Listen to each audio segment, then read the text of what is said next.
Well, I can remember going to the first meeting they had in Waimate with my father, and the Savoy tea rooms, and I think there was 73 people at the meeting.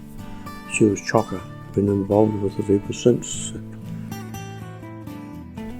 The climate is pretty good because there's these cold winters with frost that are good for the raspberries. It's got a microclimate that allows for particularly the red gauntlet variety of strawberries that we grew to actually crop twice in one season, and that meant it covered about 6 months of the year of producing fruit.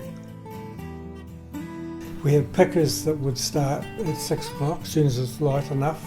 7 o'clock they would have fruit there ready for me to pack, and so I would head up there and with the truck, all the empty trays all in the truck, and I'd shift them into under the benches in the packing caravan and then start packing fruit. I would be there all day. At 10 o'clock we always stopped for morning tea and supplied morning tea for the pickers, and then lunchtime we'd go home, and that's when the markets rang through and you knew how your fruit had sold in the morning, whether they could still cope and handle what you were picking, or whether they'd say, look, can you back off? Or 4 o'clock or 4:30 you'd have to be packed up and away to the train. Pickers had stopped by 4 o'clock, and in the earlier times it was to the train.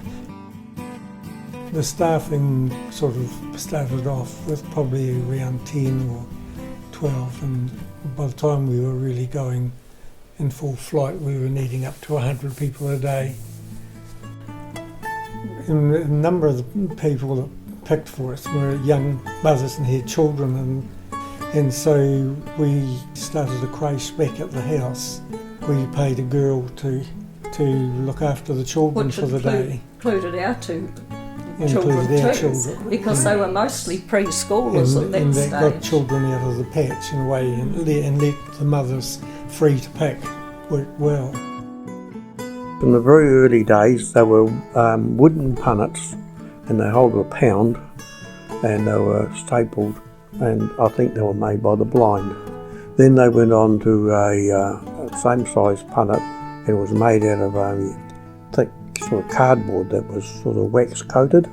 Then after that went on to plastic, tin foil, and a whole lot of variations of plastics. Pretty well all the markets were Christchurch and Dunedin. We went even as far as Gore and then Chicago, but as the times went on, supermarkets took over control, the fruit went everywhere. In the early days we had a real auction system. It only get started about 6:30 in the morning or something like that. All the shopkeepers would go and they would all bid on each line of stuff before they then get back to opening all these shops. Then we gradually went to supermarkets. Buyers took over, and I think in the finish there was about 8 buyers, so they dictated all the terms. I didn't have the hail problem that some growers had. Some of the wet years were real bad, and some years were bits of disasters, and then we had our good years. Like all farming, it goes up and down. There was always a massive fruit in that first week of December, second week. But we didn't know what to do with all this fruit, and that was the reason we started this strawberry fair at that time. The prices were the lowest that were in the market, and we would have so much fruit. What do you do with it? Ran it for 2 years there, then the Arts Council took it up.